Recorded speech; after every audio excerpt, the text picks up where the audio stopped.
Բարև ձեզ։ Ամեկ պլյուսի եթերում սկսում ենք հարցազրույցների շարք հարցեր պահանջ խորագրով։ Շարքի նախաձեռնությունը բացասարակություն հիմնադրամներ Հայաստանինն է։ Քննարկելու ենք հարցեր, որոնց մասին ամենաշատն է խոսվում այսօր։ Եվ այս համատեքստում այսօր անդրադառնալու ենք Բարձրագույն դատական խորհրդի գործունեությանը եւ դրան վերագրվող քաղաքական դերակատարմանը։ Իմ զրուցակիցը Բարձրագույն դատական խորհրդի անդամ, գիտնական դատավոր Գրիգոր Բեկմեզյանն է։ Բարև ձեզ, պարոն Բեկմեզյան, շնորհակալ եմ հաղորդմանը մասնակցելու համար։ Եվ առաջին հարցը հենց այսպես էլ ձևակերպեմ, Ինչու է Բարձրագույն դատական խորհրդին այսօր այսքան շատ վերագրվում քաղաքական դերակատարում, որքան էլ որ փորձենք ասել, որ չափազանցված է կամ իրականությանը չի համապատասխանում, այնուամենայնիվ փաստը առկա է կարծում եմ։ Այն որ վերագրվում է, փորձում են վերագրել քաղաքական դերակատարում, այո, դա փաստ է։ Բայց թե արդյոք Բարձրագույն դատական խորհուրդը քաղաքական դերակատարում ունի թե ոչ, ես դրան համաձայն չեմ։ Ինչու, որովհետև հենց օրենքով էլ նախատեսված է, որ Բարձրագույն դատական խորհուրդը չի կարող որևէ կերպ քաղաքական որևէ դերակատարում ունենալ եւ չի կարող որևէ կերպ քաղաքական գործընթացներին խառնվել։ Ինչու, որովհետև Բարձրագույն դատական խորհուրդը դա դատական իշխանության, այսպես ասած, ղեկավար մարմինն է, որի հիմնական առաքելությունն է ապահովել դատական իշխանության անկախությունը, եւ մենք պարտավոր ենք պաշտպանել այդ ապա քաղաքականության սկզբունքը, որը դրված է մեր առջև եւ սահմանադրությամբ եւ դատական օրենսգրքով, ինչը մենք փորձում ենք անել։ Բայց այնուամենայնիվ գնահատականները դուք եք լսում։ Դե գնահատականները լսում ենք իհարկե, որովհետեւ ամեն դեպքում դատական իշխանության գործունեությունը ունի այսպես ասած հետապնդում է որոշակի քաղաքական հետևանքներ քաղաքական սուբյեկտների կողմից։ Երբ որ քաղաքական սուբյեկտները գալիս են դատական իշխանության պաշտպանությունը հայցելու, իրենք իրենց պաշտպանության մեջ շատ հաճախ ունեն քաղաքական նպատակներ։ Այսինքն կա դատական գործընթաց, որի մասնակցում է ընդդիմադիր գործիչ, ուրեմն ընդդիմությունը դա դիտում է որպես քաղաքական գործընթաց։ Պարոն Բեկմեզյան, ստացվում է, որ այդ քաղաքական նպատակները, որոնք դրվում են քաղաքական, այս ձեր ասած օբյեկտների կողմից, սուբյեկտների կողմից, դուք դառնում եք այդ քաղաքական նպատակները իրականացնողը։ Օրինակ, ընդդիմությունը կոնկրետ իր վերջին հայտարարության մեջ հենց սա էր նշել, որ դարձել է գործադիրի գործիք ԲԴԽ-ն։ Տեսեք, մենք չենք դառնում իրականացնողը։ Մենք իրականացնում ենք դատական իշխանություն, իրականացնում ենք արդարադատություն։ Բարձրագույն դատական խորհուրդը որևէ կերպ չի իրականացնում արդարադատություն, մենք ուղղակի հետևում ենք, որպեսզի դատարանները աշխատեն անկախ, օրինական եւ այլն։ Թե ինչ են ասում եւ ինչպես են ասում, դա իրենց խնդիրն է։ Իրանք կարող են տալ ցանկացած գնահատական, որովհետեւ Հայաստանը ազատ երկիր է, բոլորը ազատ են տալ գնահատականներ ցանկացած սուբյեկտի գործողության վերաբերյալ։ Կարևորը թե մենք արդյոք քաղաքական գործընթացներ անում ենք թե ոչ։ Չեք անում։ Մենք իհարկե չենք անում, մենք չենք կարող անել եւ մենք չենք էլ ուզում անել, որովհետեւ մենք չենք կարող դատական իշխանությունը որևէ կերպ ներքաշել քաղաքական գործընթացների մեջ։ Բայց ընդունում եք, որ այսպես թե այնպես ներքաշում լինում է։ Փորձում են ներքաշել, կարող է պատահել, որ ինչ-ինչ դատավորներ, ինչ-ինչ քաղաքական նպատակներով որոշակի դատական ակտեր կայացնել, ես ասում կարող են, չեմ բացառում,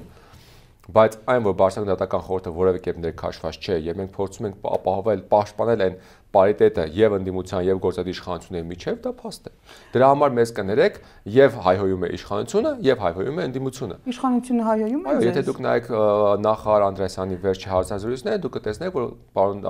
Անդրեասյանը բավականին դժգոհ է Բարձրագույն դատական խորհրդից։ Պարոն Բեկմեզյան, ես նախարարի գործունեությանը առնչվող ԲԴԽ-ին դեռ կանդրադառնանք, բայց իմ գնահատմամբ, իմ կարծիքով նախարարը գործում է որպես իրավաբան եւ այն գնահատականները, որը ինքը տալիս էր դատական համակարգին, տալիս էր դեռ օմբուդսմեն եղած ժամանակ, դրանք ավելի շատ մասնագիտական գնահատականներ են։ Իսկ քաղաքական մասով իշխանությունը այնուամենայնիվ ոնց որ թե կարողանում է համագործակցել ԲԴԽ-ի հետ, այդպես չի։ Թույլ տվեք չհամաձայնվել, որովհետեւ Անդրեասյանը հիմա հարցազրույց է տալիս որպես նախարար, եւ ինքը հարցազրույց է տալիս որպես նախարար եւ գնահատականներ տալիս է նախարար։ Իսկ նախարարը ներկայացնում է քաղաքական իշխանությանը եւ կանոնակարգում է, կոորդինացնում է այն ոլորտները, որոնք կապված են հենց արդարադատության իրականացման հետ։ Բայց այդ գնահատականները նոր չեն, նկատի ունեմ դեռ 10 չէ, 7 տարի առաջ դեռ այդ գնահատականները տրվում էին։ Այգ էլ եմ ասում, տրվել են օմբուդսմեն Կարեն Անդրեասյանի կողմից, հետո իրավաբան Կարեն Անդրեասյանի կողմից, բայց հիմա կոնկրետ այն ժամանակ նախ ԲԴԽ չի եղել, որ ինքը գնահատականներ տար ԲԴԽ գործունեությանը։ Հիմա կոնկրետ գնահատականներ են տրվում ԲԴԽ գործունեությանը։ Իսկ դա նշանակում է, որ այո, մեզ քննադատում է իշխանությունը, մեզ քննադատում է ընդդիմությունը, եւ դա լավ է, որովհետև եթե մեզ քննադատեն միայն մի կողմը, մենք արդեն մտածելու բան կունենայինք, բայց քանի որ մեզ քննադատում են երկու կողմն էլ, ուրեմն մենք ճիշտ ենք աշխատում։ Պարոն Բեկմեզյան, վերջին դեպքերին անդրադառնանք, խոսքը Բորիս Բախշյանի առիթով կայացված որոշման մասին ԲԴԽ-ի ու դրան հաջորդեցին քննարկումները, որ ԲԴԽ-ն դարձել է գործադիրի գործիքը։ Ինչու այդպես համընկավ, ասենք դատավորը կայացրեց վճիռ, որը շատ համապատասխանում էր օրվա իշխանության քաղաքական այսպես նպատակներին, եւ հանկարծ ԲԴԽ-ն էլ կայացրեց համապատասխան որոշում, որով կալանավորվեց դատավորը։ Դա ինչ էր, զուգադիպություն էր։ Ես չեմ ուզում դիտել դա որպես զուգադիպություն եւ հավատացեք, այն որ պարոն Բախշյանը քննել է նաեւ այլ ընդդիմադիր գործիչների գործեր, ինձ հայտնի է դարձել մեր որոշումը կայացնելուց հետո, որովհետեւ հավատացեք, ես չեմ հետևում, թե Հայաստանում ով ինչ գործ է քննում եւ նաեւ չեմ կարծում, որ ԲԴԽ բոլոր անդամները ամեն ինչ թողած հետևում են, թե ով ինչ գործ է քննում։ Ընդհանրապես, ասենք նույնիսկ աղմկահարույց գործերը, հավատացեք ինձ նույնիսկ համար այնպիսի գործեր, որոնց շուրջ քաղաքական մթնոլորտ կա, նույնիսկ այդ գործերը ձեզ չեն հետաքրքրում։ Ինձ կարող է հետաքրքրեն որպես քաղաքացի, բայց ես չեմ հետևում հատուկ այդ գործերը ինչպես են ընթանում եւ դատարանները ինչ որոշումներ են կայացնում, որովհետեւ ինձ համար բոլոր գործերը, այդ թվում նաև քաղաքացիների հասարակ քաղաքացիների գործերը հավասար են մյուս գործերին, որովհետեւ ես որևէ գործի մեջ դեռևս քաղաքական ենթատեքստ չեմ տեսնում։ Եվ Բորիս Բախշյանի գործով էլ հավատացեք, ես չեմ տեսել որևէ քաղաքական ենթատեքստ, այ փորձում են քաղաքականացնել եւ մեզ ներքաշել որպես քաղաքական դաշտ, բայց հավատացեք, ԲԴԽ-ն այդ գործը քննելուց որևէ քաղաքական ենթատեքստով դա չի քննել, որևէ քաղաքական ենթատեքստ չի քննարկել, մենք միայն քննարկել ենք զուտ իրավաբանություն։ Արդյոք բավարար բավարար հիմքեր կան միջնորդության մեջ դատախազի ներկայացնած թույլտվություն տալու, համաձայնություն տալու, որպեսզի քրեական հետապնդում սկսվի։ Ընդ որում, ես ել եմ ասում, եթե մենք նայենք ժամանակագրությունը, հետո եմ մտածել այս ժամանակագրության մասին, որովհետև այն ժամանակ ես դրան հատուկ ուշադրություն չեմ դարձրել։ Դեպքերը տեղի ունեցել դեկտեմբերի 3-ից մինչև 14-ը 2021 թվականի, ԲԴԽ են դիմել փետրվարի սկզբներին, 7-ին թե 8-ին, չեմ հիշում ամսաթիվը հիմա։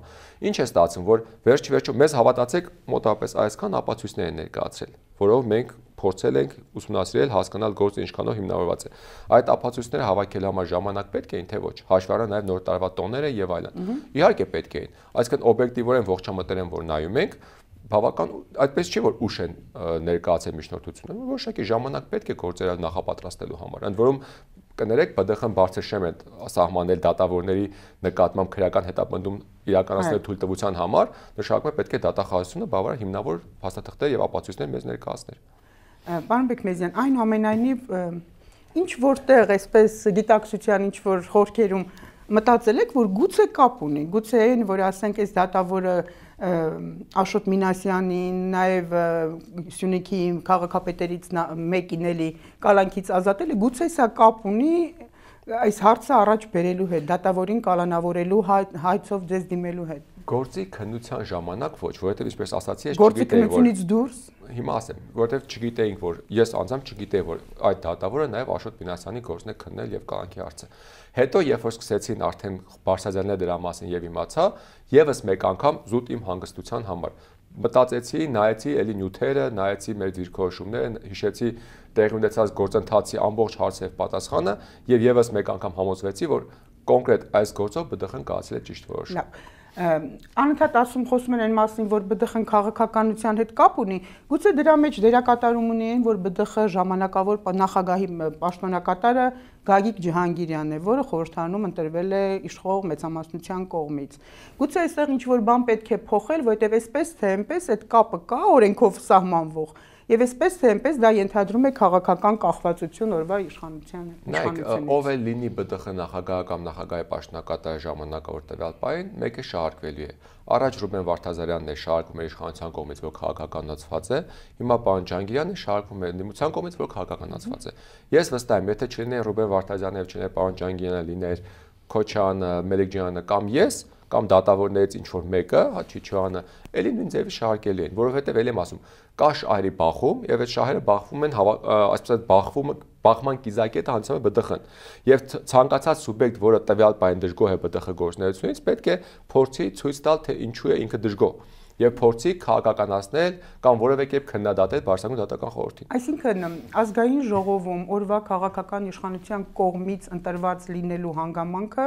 բավարար չէ կարծում եք, որպեսզի ասենք մտածեն, որ ԲԴԽ-ն օբյեկտիվ գործել չի կարող։ Իհարկե բավարար չէ եւ շատ քիչ է, հիմնավոր եմ ինչու, որ չկարծեք թե ուղղակի եմ ասում, որովհետեւ սահմանադրությամբ եւ դատական օրենսգրքով ԲՏԽ անդամի համար կան շատ հստակ երաշխիքներ անկախության եւ ընտրված ազգային ժողովի կամ դատավորի ընդհանուր ժողովի կողմից ԲՏԽ անդամը արդեն դադարում է որևէ կապ ունենալ իրեն ընտրած մարմնի հետ եւ ինքը որևէ կերպ հաշվետու չէ այդ մարմնին։ Նշանակում է, որ ԲԴԽ անդամը գործում է իր խղճի եւ օրենքի համապատասխան։ Չեն կարող նրա վրա ազդել իրավական առումներով։ Այլ առումներով ես չգիտեմ, ես չեմ կարծում պարոն Ջանգյանի վրա կա ինչ-որ մեկը գործադիր իշխանությունից, որ կարող է ազդել։ Այլ առումներով չի կարող ազդել բացառում։ Իրեն ճանաչելով ես չեմ պատկերացնում, թե ինչպես կարող է։ Պարոն Բեկմեզյան, ես ուզում եմ խոսենք Կարեն Անդրեասյանի օրերս, կարծեմ 2 օր առաջ էր հարցազրույցներից մեկում ասաց, որ ԲԴԽ-ն խոչընդոտում է վեթինգի իրականացմանը, այո, թույլ չի տալիս մաքրել դատավորների այս համակարգը, դատական համակարգը։ Ինչու թույլ չեք տալիս։ Ինչու եք խոչընդոտում վեթինգի կատարումը։ Նախ մենք ոչինչ չենք խոչընդոտում, մենք իրականացնում ենք մեր սահմանադրական առաքելությունը, այն է ապահովել ա դատարանների անկախությունը, դատավորների անկախությունը, բ պատասխանատվության ենթարկել այն դատավորներին, որոնք չեն իրականացնում դատավորի իրենց պարտականությունը պատշաճ եւ օրենքին համապատասխան։ Ինչպես ենք մենք դա իրականացնում։ Շատ բարձր։ Ինչու է նախարարի մոտ այդպիսի տպավորություն։ Ես հիմա կփորձեմ ենթադրել, հա, ինչու է նման տպավորություն, որովհետեւ զուտ կարող եմ ենթադրել։ Մենք քննում ենք, ինչպես ենք մենք դա իրականացնում, շատ բարձր։ Մեր մոտ բերում են կարգապահական վարույթներ եւ անկախության պաշտպանության եւ պատասխանատվության ենթարկելու կարևորագույն սկզբունքից մեկը որն է, որ ԲԴԽ-ն պետք է գործի օբյեկտիվ եւ անաչառ։ Այսինքն, եթե կարգապահական վարույթը հիմնավոր է, կբավարարվի, դատավորը կիմանա, որ եթե ինքը խախտում է արել եւ իր նկատմամբ բերվել է հիմնավորված կարգապահական վարույթ, ինքը կպատժվի եւ դատավորը պետք է վստահ լինի, որ եթե ինքը խախտում չի արել կամ իր նկատմամբ բերվել է ոչ հիմնավորված կարգապահական խախտում, իրան որևէ մեկը չի կարող ճնշել եւ որևէ մեկը չի կարող իրեն կարգապահական պատասխանատվության ենթարկել։ Ինչ է անում ԲԴԽ-ն։ Շատ բարձր։ Նայում է, քննում է կարգապահական վարույթները, տեսնում է, հիմնավոր են, բավարարում է, հիմնավոր չեն, չի բավարարում։ Այդպես են գործել, այդպես շարունակել են գործել։ Ինչու է պարոն Անդրեասյանը դժգոհ մեզնից։ Շատ բարձր։ Ցանկացած դատական գործընթաց ունի երկու կողմ։ Մեկը շահում է, մեկը պարտվում։ Որպես կանոն պարտվող կողմը միշտ դժգոհ է դատարաններից։ Նախարարի ներկայացրած միջնորդություններից քանիսն է հիմնավոր համարել ԲԴԽ-ն։ Վերջի տարվա ընթացքում, եթե չեմ սխալվում, դե նկատի ունեմ իր պաշտոնավարման շրջանում կոնկրետ այս նախարարի։ Ես չեմ կատարել հաշվառում, բայց գիտեմ, որ նախարարի կողմից ընդհանրապես դե իրավահաջորդություն էլ կա, չէ։ 18 վարույթ է ներկայացել, որից 6-ը թե 7-ն է բավարարվել։ Բայց գիտեք, հետաքրքիր բան ասեմ։ Մյուս կողմը, այսինքն դատավորները կամ այն դատավորները կամ ընդդիմություն կողմը, որը մեզ քննադատում է, նրանք ասում են, որ ԲԴԽ-ն բոլոր բաները բավարարում է։ Ընդ որում, որը որ չենք բավարարում, դրա մեջ դնում են ինչ-որ էլի քաղաքական ենթատեքստ։ Ցույց տալու համար, որ մենք ինչ-որ օբյեկտիվ չէինք կամ չգիտեմ ինչու։ Այսինքն մենք ինչ էլ անենք, մեզ քննադատել են։ Դրա համար ԲԴԽ-ի եւ արդարադատության նախարարի Ես կարծում եմ, չկա գործնական հարաբերություններ են եւ այդպես էլ պետք է լինեն, այլ հարաբերություն չի կարող լինել։ Կա զուտ աշխատանքային, այսպես ասած, վերաբերմունք վարույթների եւ դրանց արդյունքների նկատմամբ։ Ես ընդունում եմ, որ նախարարը դժգոհ է, որ իր կողմից բերված վարույթները չեն բավարարվում, որովհետեւ միտում չկա այդ վարույթների չբավարարելու մեջ։ Միանշանակ չկա, չի կարող լինել։ Միտում չկա իր կողմից, կարծում եք, այդքան հաճախ վարույթներ ներկայացնելու։ Ես չեմ կարծում, որ միտումը ինքը ասում է, որ կա։ Իր նպատակը կոնկրետ դատավորների մաքրելն է, այո, այսինքն մենք դեմ չենք, մենք կողմ ենք օրինական ձևով վարույթները քննելուն։ Երբ որ կլինի վարույթ, որը կլինի հիմնավոր եւ բավարարման ենթակա, մենք իհարկե կբավարարենք։ Մենք կներեք, ոնց ասեմ, մենք պրոֆեսիոնալներ ենք, մենք չենք կարող հիմնավոր վարույթը մերժել ուղղակի նրա համար, որ բերել է կոնկրետ նախարարը, կամ անհիմն վարույթը բավարարել ուղղակի նրա համար, որ բերել է նախարարը։ Իսկ միտում դուք տեսնում եք նախարարի կողմից կոնկրետ ինչ-որ դատավորների վերաբերող միջնորդություններ ներկայացնելու հարցում, որտեղ ասում են, որ ասենք, չգիտեմ, դրանք են դատավորներն են, որոնք նախկինների հետ են առնչություններ ունեցել, ավելի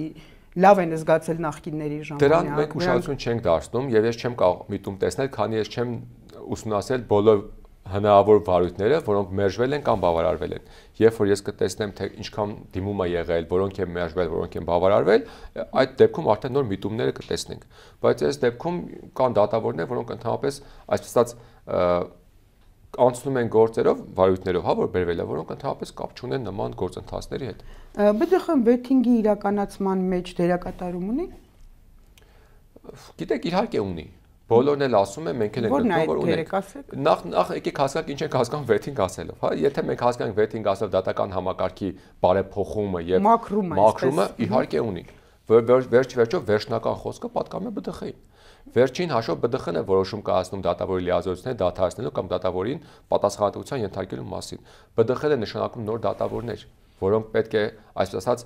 նորացնեն դատական համակարգը, թարմ շունչ հաղորդեն դատական համակարգին։ Իհարկե ունի եւ ամենաառաջնային դերից մեկը ունի։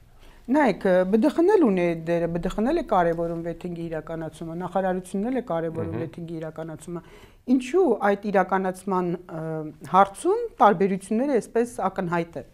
նախարարության եւ ԲԴԽ-ի միջեւ եւ արդյունքներն են տարբեր։ Նախարարությունը ներկայացնում է գործադիր իշխանությունը, ԲԴԽ-ն ներկայացնում է դատական իշխանությունը։ Էլի պիտի ասեք, որ ԲԴԽ-ն ընդհանրապես գործադիրի հետ որևէ առնչություն չունի։ Չի կարող ունենալ։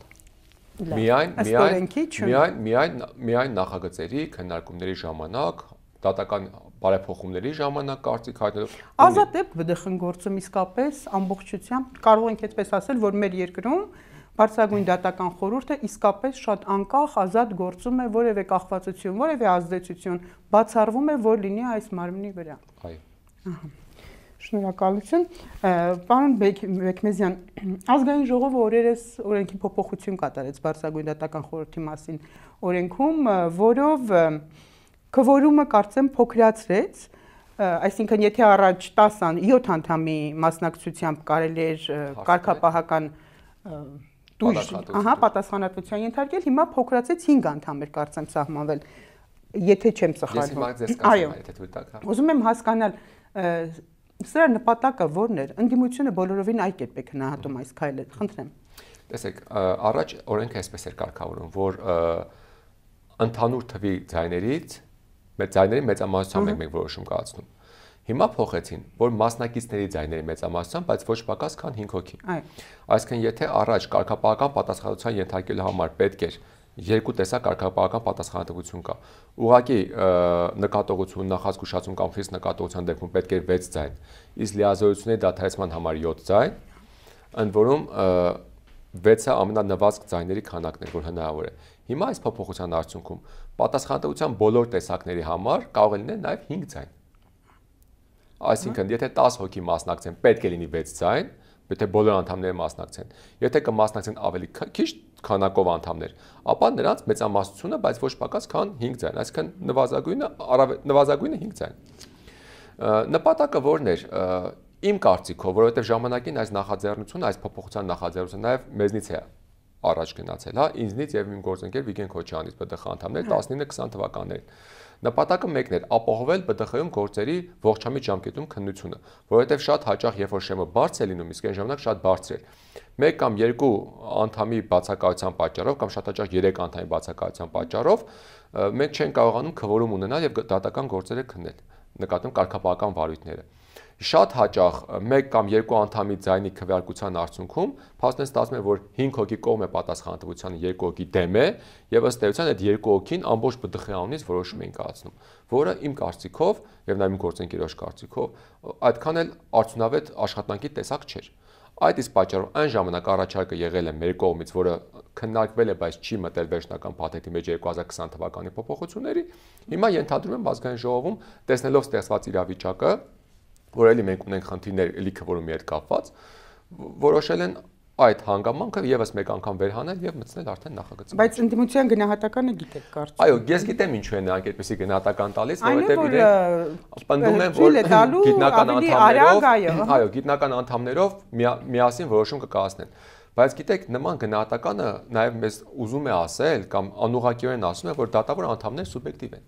որ դատավոր անդամները պաշտպանում են կորպորատիվ շահեր ԲԴԽ-ի։ Չկա այդպիսի բան ենթադրելու։ Ես վերջապես կասեմ, դատավոր անդամները պաշտպանում են կորպորատիվ շահեր, ուստի իրենց զրկում են, ասած վետո դնելու հնարավորությունից։ Մյուս կողմից ուզում են ասել, որ գիտնական անդամները կախվածություն են գործադիրից, գիտնական անդամները պաշտպանում են գործադիրի շահերը եւ գործադիրը ինչ որ բերի գիտնական անդամները բավարարելու են։ Ես գտնում եմ, որ նման բան ասելու իրենք կարող են նման բան մտածեն, դա իրենց իրավունքն է մտածել եւ արտահայտվել, բայց ԲԴԽ-ում նման խնդիր ես չեմ տեսնում, ասեմ ինչու։ Շատ հանգիստ դուք կարող եք վերցնել եւ ուսումնասիրել ԲԴԽ-ի կողմից կայացված որոշումները վերջին 2 տարիների եւ կտեսնեք, որ գրեթե բոլոր որոշումներում 99% որոշումներում ձայների նման բաշխում տեղի չի ունեցել։ Հիմնականում խառն են ձայները, եւ դատավոր անդամներն են քվեարկում պատասխանատվության օգտին եւ գիտնականների դեմ եւ հակառակը։ Այսինքն մեր մոտ նման խնդիր արհեստական, որպես այդպեսին չի եղել։ Ես չեմ բացառում, որ կարող են ինչ-որ դեպքում, օրինակ դատավոր անդամները ինքնաբացակի միջոցով չմասնակցեն process-ին, որովհետեւ կոնկրետ դատավորի նկատմամբ ունեն որոշակի, այսպես ասած, անձնական, ընկերական մտածումներ։ Օրինակ վերջին նիստերից մեկում ինքնաբացակի միջնորդությունը ներկայացել եւ չի մասնակցում գործի քննությանը գիտնական անդամ Լիպայետ Մելիքջանյանը։ Ինչու, որովհետեւ ինքը ունի գործ կոնկրետ դատանի վարույթում։ Եվ փաստորեն հիմա մենք ունենք 4 գիտնական անդամ եւ 4 դատավոր անդամի մասնակցություն։ Տեսեք, ամեն ինչ հնարավոր է։ Եվ դա բացարձականացնել եւ ասել, որ չէ գիտնական անդամները պետք է կատարեն գործադիրի, այսպես ասած, պահանջները, абսուրդ է։ Բայց չի կարող նման բան լինել։ Բայց կար, որ ընդհանրապես այս դեպքում ավելի հեշտ կլինի, գուցե ասենք առանց բոլորի ներկայությունը ապահովելու փոքր թվով կարելի է ինչ-որ դատավորի հարց արագ լուծել։ Եթե օրինական է այդ խնդիրը, վարույթը եւ միջնորդությունը իհարկե պետք է լուծվի։ Դե այդ մտահոգություն ունեն ինդիմադիրները։ Դե կներեք, եթե օրինական վարույթ է բերվել եւ օրինական միջնորդությունը եւ պետք է բավարարվի, ինչ կապ ունի քանի հոգով է բավարարվում։ Կարևորը որ բավարարվում է։ Եվ այո, չպետք է խանգարվի որևէ մեկի կողմից, այդ հնար գիտնականների կողմից, որովհետեւ կարող է դատավորները կողմ լինեն լիազորությունների դատայեցման պատասխանատվությանը, ինչ որ մի գիտնական անձնական նպատակներ, ասի չէ, ես դեմ եմ։ Չպետք է թույլ տալ որևէ փոքրամասնության ազդել ԲԴԽ մեծամասնության որոշման վրա։ Դուք այս դեպքում նկատի ունեք խորհրդարանական փոքրամասնությունը։ Ես նկատի եմ ցանկացած փոքրամասնությանը, եւ դատավոր, եւ գիտնական անդամների։ Ինչ եք պատկերացնում, ոնց եք պատկերացնում մեր երկրում դատական համակարգի, չասեմ վեթինգի իրականացումը, չասեմ մաքրումը, այլ որ վստահությունը դատական համակարգի նկատմամբ մեծանա, կայանա, որտեղ ի վերջո նույն ԲԴԽ-ի նկատմամբ այդ վստահությունը չկա, եթե այսպիսի տարբեր կարծիքներ կան քաղաքական նպատակներով ինչ որ ծառայություններ մատուցելու մեջ են մեղադրում, ուրեմն այդ անվստահությունը չկա ոչ միայն ԲԴԽ-ի, այլ նաև ընդհանրապես դատական համակարգի նկատմամբ։ Քանի մեր հասարակությունը այսքան բևեռացված է եւ այսքան ծայրահեղ իր գնահատականներում եւ նաև որ շատ դեպքեր ոչ սուբյեկտիվ, ես չեմ կարծում, որ մենք այդ տրամադրվածությունները շուտ կփոխենք։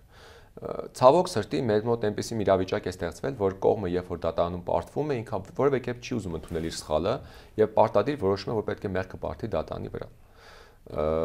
Եվ հակառակը կողմը երբ որ դատանում հաղթում է, ինքը որևէ կերպ չի ուզում ընդունել, որ դատանը օբյեկտիվ է եւ ճիշտ որոշում է կայացել, ինքը փորձում է իրեն հերոսացնել, ցույց տալ, թե ինքը ինչքան լավն էր եւ դատանը ստիփած իր օգտին որոշում կայացրեց։ Դրա համար մենք հասկանում ենք, որ շատ դժվար ժամանակաշրջանում ենք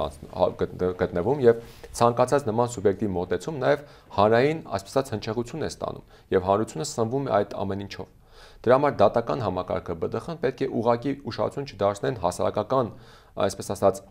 ինչ որտեղ սուբյեկտիվ արձագանքներին իրենք պետք է կայականացնեն արդարադատություն, որովհետև հավատացեք, երբ որ իրականացվում է օբյեկտիվ արդարադատություն, եւ դժգոհողն է միևնույն է հասկանում, որ ինքը ամեն դեպքում սխալ է, արդարադատությունը ճիշտ է իրականացվել, եւ մյուս կողմն է հասկանում, եւ հասարակությունը մեր հասարակությունը խելացի, հավատացեք,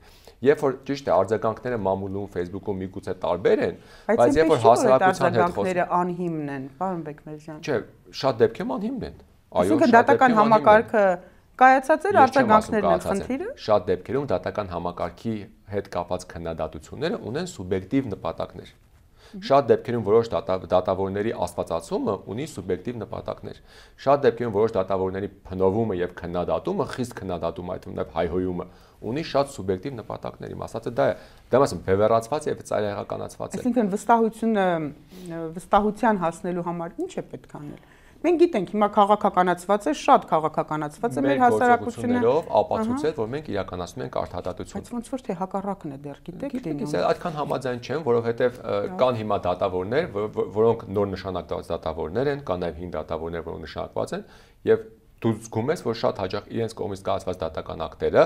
բավականին դրական արձագանք են ստանում։ Այսինքն սերնդափոխությունը, որ նաև հիմա կատարվում է դատական համակարգում, տալիս է իր նշանակություն, իր ազդեցությունը։ Նաև հասարակությունը վերջ-վերջո կարողանում է, չէ, ընթացքում ֆիլտրացնել։ Հիմա էլ եմ ասում, նոր է այս ամեն ինչը սկսվել։ Նոր է սկսվել այս քննադատական քաոսը, բայց ժամանակի ընթացքում սա վերանալի է, մարդիկ կարողանալի են հասկանալ որն է արդյունավետ, որն է օբյեկտիվ, որն է ճիշտ, որը սխալ։ Իսկ ինչու է նոր սկսվել այդ քաոսը, ձեր ասած քննադատական քաոսը։ Դա սկսվեց 2019 թվականից, երբ որ քաղաքական պատճառներով նորից։ Քաղաքական կամ ոչ քաղաքական, ամեն դեպքում հեղափոխությունից հետո ենթադրվում է, որ նման բան պետք է լիներ,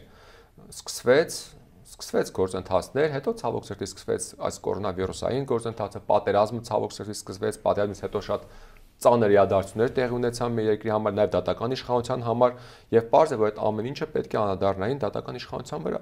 Եվ այո, ցավոք սրտի եւ այդ հասարակության բևեռացում իրենց ցանկությունների ծայրահեղականացման մեջ բերեց նաև նրան, որ կամ քննադատում են ամենավերջի բառերով, կամ ուղղակի չեն տեսնում նաև դրական այն դրականը, որ տեղի ունենում։ Իսկ որ դրականը տեղի ունենում, հավատացեք, այդ դրականը մի քանի բանով կնշեք, կթվարկեք, որ դատավորների թվականակը ավելացվել է, որ նպատակ ունի նվազեցնել դատավորների ծանրաբեռնվածությունը։ Փորձում ենք ավելի նորմալ կենսապահովման պայմաններ ստեղծել դատավորների համար, որպեսզի դատավորները կարողանան ուզել աշխատել եւ մենք կարողանանք ներգրավել ավելի երիտասարդ կամ ավելի թարմ ուժեր դատական համակարգում։ Տեսեք, բարձ օրինակ բերեմ։ 2019-20 թվականներին, երբ որ հայտարարում էր դատավորների տեխնացուների մրցույթ, դիմում էին շատ քիչ թվով մարդիկ եւ մենք որպես կանոն ունեինք այսպես 10 տեղի համար ընդամենը 2 կամ 3 դիմորդ։ Հիմա մենք այս փուլում ենք գտնվում։ Բավականին շատ դիմորդներ կան եւ բավականին շատ լավ դիմորդներ կան։ Ազնիվ, երիտասարդ, ոչ երիտասարդ, փաստաբաններ, նախկին ԵԱՊ համակարգի աշխատակիցներ, որոնք դիմում են դատավոր դառնալու համար։ Եվ շատ խիստ ֆիլտրացիայով են իրենք անցնում։ Այսինքն մարդկանց մոտ տեխնացուների մոտ, անձանց մոտ, ովքեր ուզում են դատական համակարգ կան, որոշակի վստահություն է առաջացել դատական համակարգի նկատմամբ։ Իրենք արդեն ուզում են գալ եւ դառնալ դատավոր։ 2 տարի առաջ չկար նման ցանկություն։ Հիմա է դա առաջացել։ Ինչի արդյունք է դա։ Միգուցե դատական համակարգում կամ դատական իշխանությունում կատարվող փոփոխությունների։ Եվ այդ մարդիկ մտնելով արդեն այսօր հայտարարություն տեսա ԲԴԽ-ներ տվել, որ 40 թափոր տեղ ունենք դատավորի։